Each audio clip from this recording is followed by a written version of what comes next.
Viewers, हमने देखा ही है कि कैसे एक मंडे मॉर्निंग और इम्पोर्टेंट बन जाती है जब सुप्रीम कोर्ट में वो भी स्पेशली सीजेआई बीआर गवई एक बहुत ही इम्पोर्टेंट मुद्दे पर अपना फैसला फाइनली सुनाते हैं। सबकी नजर सुप्रीम कोर्ट पर थी क्योंकि फाइनली डिसाइड हो गया कि वक्फ अमेंडमेंट एक्ट 2025 पे लगने वाली पिटिशंस का क्या होगा। पिटिशनर्स चाहते थे कि जब तक एक्ट की वैलिडिटी डिसाइड नहीं होती तब तक उसको रोक दिया जाए, लेकिन कोर्ट ने एक बैलेंस जजमेंट दिया, ना पूरा स्टे ना पूरा क्लियरेंस। बेंच में थे chief justice of India BR Gavai and justice AG Masih और उन्होंने 128 पेजेस का डिटेल्ड वर्डिक्ट लिखा है। कोर्ट ने बोला कि prima facie it did not find several of the provisions under challenge to be arbitrary, लेकिन कुछ जगह पे लिमिटेड इंटरिम रिलीफ दिया गया है सिर्फ प्रैक्टिकल रीजंस के लिए। तो अब कंफ्यूजन ये है कि आखिर किन स्पेसिफिक पार्ट्स पर कंप्लीटली स्टे लगा है, कौन से कोई भी एक्शन लेने से मना किया है सुप्रीम कोर्ट की बेंच ने। चलिए इस वीडियो में सिंपल तरीके से समझते हैं। पहला पॉइंट है प्रैक्टिसिंग मुस्लिम कंडीशन लिमिटेड स्टे का।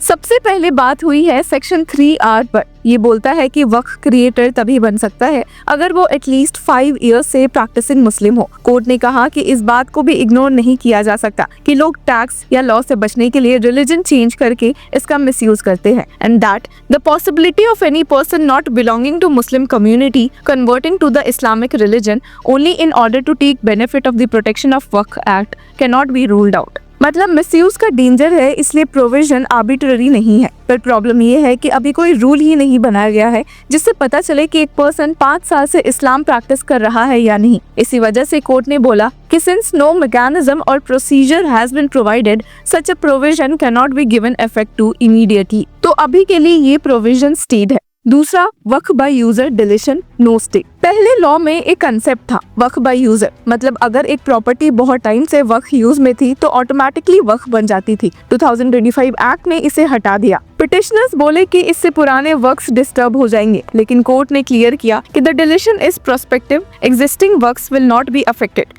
मतलब ये लॉ जब से इम्प्लीमेंट हुआ है उसके बाद के लिए वक्फ बाय यूजर कंसेप्ट नहीं है, बट उससे पहले वाले वक्फ बाय यूजर प्रॉपर्टीज को कोई नुकसान नहीं होगा। और एक और चीज क्लियर की कि if the legislature in 2025 finds that on account of the concept of work by user, huge government properties have been encroached upon, the said amendment prima facie cannot be said to be arbitrary। तो conclusion simple था, deletion valid है, no stay. Next है automatic D recognition state. ये सबसे sensitive provision था, section 3C। अब ये कहता था कि वर्क्स ऑटोमेटिकली डी रिकॉग्नाइज हो जाएंगे जब तक एक गवर्नमेंट ऑफिसर इंक्वायरी करके सर्टिफाई ना कर दे, पर कोर्ट ने इस पे सीधा रोक लगा दी और कहा कि the question with regard to determination of title of a property being interested to a revenue officer would not be in tune with the principle of separation of powers. मतलब प्रॉपर्टी का टाइटल डिसाइड करना एक judicial work है, revenue officer का नहीं। इसी वजह से इस प्रोविजन को कोर्ट ने प्राइमा फसाई आर्बिट्रेरी कहा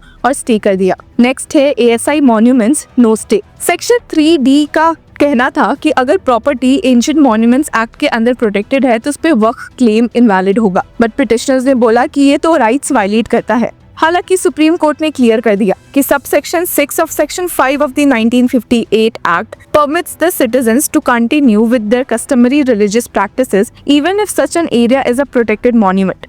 मतलब customary practices allowed है लेकिन वक्फ स्टेटस नहीं बनेगा, तो इस पे भी नो स्टे। नेक्स्ट है ट्राइबल लैंड्स नो स्टे। फिर आया सेक्शन 3E जो कहता है कि ट्राइबल लैंड्स वक्फ नहीं बन सकते। अब कोर्ट ने क्लियर किया कि this can not be said to have no nexus with the object sought to be achieved. यहाँ कोर्ट ने हाईलाइट किया कि ये प्रोविजन शेड्यूल्ड ट्राइब्स जैसे मार्जिनलाइज्ड कम्युनिटी के राइट्स प्रोटेक्ट करता है, तो आर्बिट्ररी नहीं है, नो स्टे। नेक्स्ट है फिर non Muslims in Waqf bodies clarification. यहाँ कंफ्यूजन था व्यूअर्स। एक्ट के प्लेन रीडिंग से लग रहा था कि सेंट्रल वक्फ काउंसिल में 12 तक नॉन मुस्लिम मेंबर्स और स्टेट बोर्ड्स में 7 तक नॉन मुस्लिम्स आ सकते हैं, लेकिन गवर्नमेंट ने कोर्ट में अश्योरेंस दिया कि no more than 4 non Muslims would be part of the Central Waqf Council and no more than 3 in state boards. तो कोर्ट ने भी बोला कि ठीक है, हम इसे रिकॉर्ड करते हैं और एक क्लैरिफिकेशन इशू करते हैं कि in order to avoid any ambiguity we propose to issue a direction that the Central Waqf Council have non Muslim members exceeding 4 in a number and 3 non-Muslim members insofar as board is concerned. तो अब ये cap clear हो गया है। Next है ex officio member no stay. अब act कहता है कि स्टेट बोर्ड का सीईओ अब एक एक्स ऑफिशियो गवर्नमेंट नॉमिनी होगा और उसके मुस्लिम होने की जरूरत नहीं है। पिटिशनर्स को ये बहुत ही खटक गया था। कोर्ट ने बोला भी कि as soon as possible an endeavor should be made to appoint a chief executive officer who belongs to Muslim community। लेकिन स्टे की जरूरत सुप्रीम कोर्ट बेंच को सही नहीं लगी। नेक्स्ट था रजिस्ट्रेशन ऑफ वर्क्स,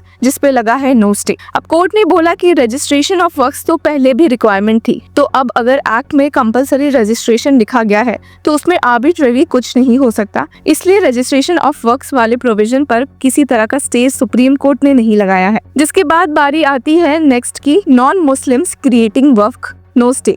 अब पुराने लॉ का एक सेक्शन 104 डिलीट कर दिया गया जिसमें नॉन मुस्लिम्स को भी वक्फ बनाने की परमिशन मिली थी। हालांकि इस पर सुप्रीम कोर्ट बेंच ने क्लियर किया कि the deletion of the provision can not be said to be arbitrary in as much as even according to petitioners Waqf is specific to Islamic religion. यानी कि सुप्रीम कोर्ट बेंच ने यहाँ कहा कि जब पिटिशनर्स खुद कह रहे हैं कि वक्फ बनाने का अधिकार इस्लामिक रिलीजन वाले लोगों को ही सबसे ज्यादा है, तो ऐसे में ये कैसे अलाउ भी किया जा सकता है कि नॉन मुस्लिम मेंबर्स वक्फ बनाने की उन्हें परमिशन दी जाए। हालांकि सुप्रीम कोर्ट बेंच ने यहाँ पे क्लैरिफाई भी किया कि if non Muslims want to donate property for waqf purposes they can always donate it first to a trust then can create the waqf. यानी कि यहाँ वापस से नो स्टे लगा है। और लास्ट पॉइंट पर आते हैं जो डील करता है लिमिटेशन एक्ट से, जिसपे कि सुप्रीम कोर्ट ने नो स्टे किया है। और फाइनली लिमिटेशन एक्ट का एप्लीकेशन।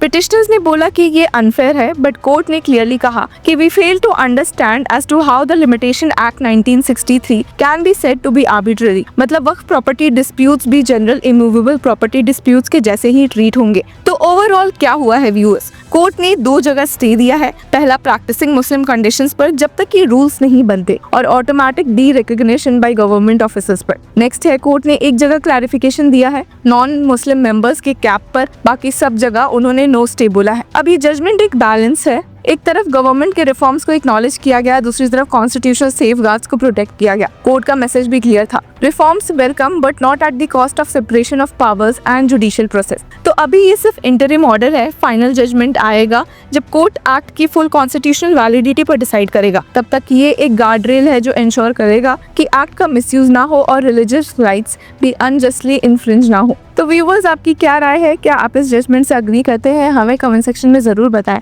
और तब तक के लिए कीप फॉलोइंग लॉ चक्रा।